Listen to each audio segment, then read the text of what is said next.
no tienen por qué morirse ni sentirse mal por esto, y sencillamente hacemos un diagnóstico temprano.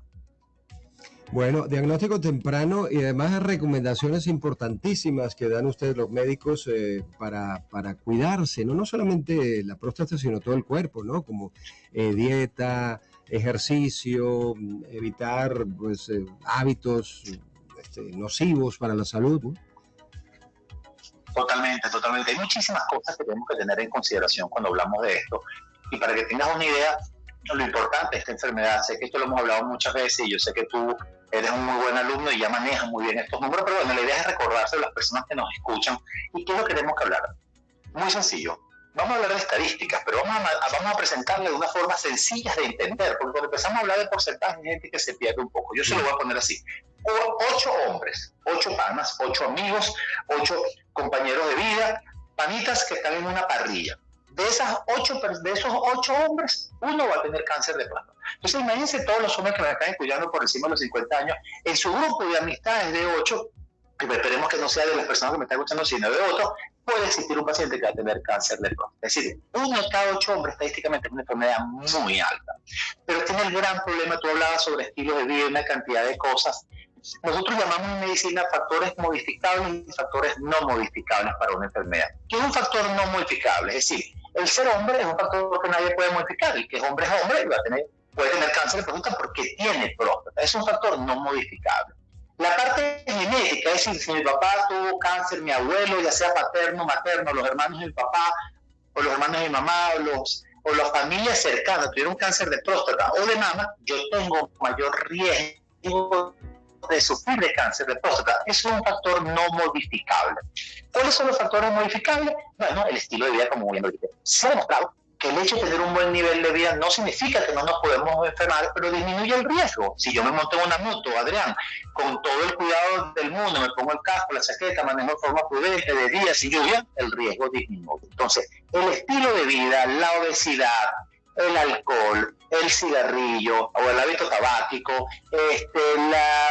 las enfermedades como la diabetes o las enfermedades metabólicas, aunque no sean factores que producen cáncer, generan un proceso inflamatorio en nuestras células y nuestras células viven en un estado continuo de estrés. Y obviamente ese estrés favorece que se puedan producir alteraciones a nivel de la manera como las células se multiplican o se replican o se regeneran, y eso va a producir el cáncer. Entonces, si sabemos que el cáncer es una enfermedad que no podemos evitar, pero que la podemos diagnosticar cuando todavía no genera problemas y curarla, ¿por qué no lo hacemos? Porque bueno, viene la fase célebre que hemos conversado en muchas oportunidades aquí, que es, no me siento mal, no voy al médico. Bueno, eso es como que mi carro no echa broma y yo jamás lo reviso. El problema es que cuando empieza a echar broma, estamos hablando que la magnitud del problema es mayor. Mira, yo siempre asocio esto como con una persona en una casa que tenga un vigilante y el malandro quiere meterse a la casa. Cuando el vigilante ve al malandro tratando de entrar a la casa, pero que todavía no ha entrado, puede avisarle al dueño de la casa, y el dueño de la casa tiene mucho tiempo para tomar acción. Él no ha sentido al malandro, él no ha escuchado al malandro, él no sabe que el malandro está tratando de entrar a la casa. Eso le da a él mucho tiempo para tomar acciones y además evitar los daños colaterales de estas acciones. Bueno, esa es la función del urólogo. El urólogo no evita que se haga, que el paciente tenga un cáncer, lo que hace es que permite diagnosticarlo en un momento que es tan pequeño, es tan imperceptible que una persona que no tenga la experiencia no se va a dar cuenta que ese problema está comenzando a crecer. Y por supuesto, tratar un cáncer pequeño es como tratar a un malandro que no ha entrado a la casa todavía. Él quiere entrar, pero no ha entrado. Uno puede reforzar la puerta, llamar a la policía, pegar gritos, lo que sea. Entonces, hay que chequearse, Adrián. ¿Cuál es la conclusión acá? Que esto es una enfermedad que deteriora tanto la calidad de vida, que pone tanto a sufrir al paciente y a todo el grupo familiar, que cuesta tanto dinero, porque además que es un cáncer que produce metástasis y mata a la gente muy poco a poco si no se atiende a tiempo, que no se justifica. Hay que hacer prevención. La prevención es ir todos los años a chequearse con el urólogo. Muy bien. Bueno, sí, lo decimos y lo repetimos. Lo repites tú muchas veces en nuestras conversaciones y también yo lo digo, pues seguramente que hay que prevenir, hay que hacerse los chequeos. Aparte de mantener una vida sana, hay que hacerse los chequeos. La vida sana no basta. y hay que tener también en cuenta eso que tú acabas de mencionar, que el cáncer de próstata, si ya fastidia, por decirlo de alguna manera, si ya duele, es porque la cosa está avanzada. Y eso se ha podido pescar, como decimos, ¿no? Mucho antes, con una prevención temprana, y allí el cáncer, en ese estado, el cáncer es curable. Me parece que toda esa idea es una de las cosas más importantes que has dicho el día de hoy y que has dicho muchas veces.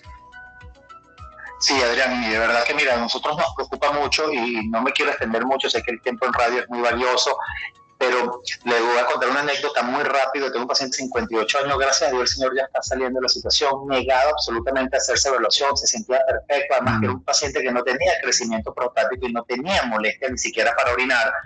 Y el paciente hizo un cuadro viral, la hija le había insistido mucho que se hiciera los exámenes, pero como se sentía mal, la hija le mandó a hacer un laboratorio y le pidió el antígeno. Para que tengan una idea, un antígeno normal es de 2.5. El señor cuando le hace el antígeno tenía 56 de antígeno prostático. Estamos hablando 200 veces por encima del valor. Por supuesto, me lo llevé para el consultorio, yo le hice un tacto, lo examiné y el paciente tenía una próstata que parecía una piedra, era un cáncer. Gracias a Dios, él todavía estaba en una etapa, se le hizo tratamiento, logramos curar el cáncer, pero que el señor quedó con algo de incontinencia urinaria y de algo de disfunción eréctil, porque lamentablemente el diagnóstico no fue lo más oportuno posible. Él lloraba en el consultorio y me decía, doctor, uno sí es pendejo, uno, perdón si la palabra es incorrecta por el horario, pero uno sí es tonto, porque uno por esta cultura o esa idiosincrasia del venezolano, yo me negaba a chequearme, ahorita lo veo en retrospectiva y digo, qué tonto fui por no haberme cuidado antes. Ahora estoy pagando las consecuencias que van a ser, porque lamentablemente la incontinencia de él es una incontinencia que va a mejorar, pero nunca va a ser al 100% y su disfunción sí va a quedar de forma permanente. Entonces, cuídense, quiéranse y disfruten la vida, y la mejor forma de hacerlo es previniendo y yendo al médico. Muy bien, gracias, doctor Jorge Moanac, como siempre con nosotros los miércoles. Un gusto conversar contigo. Un abrazo. Un gran abrazo para ti, todas las bendiciones, y por favor, esposas, hijas, mamás, parejas, acuden a ese hombre y oblíganlo a ir para el consultorio. Discúlpenme que lo diga de esta manera. Gracias, doctor D.R. Moanac, doctor Moanac, nuestro urólogo de todos los miércoles. Un abrazo, doctor. Gracias. Saludos. Saludos.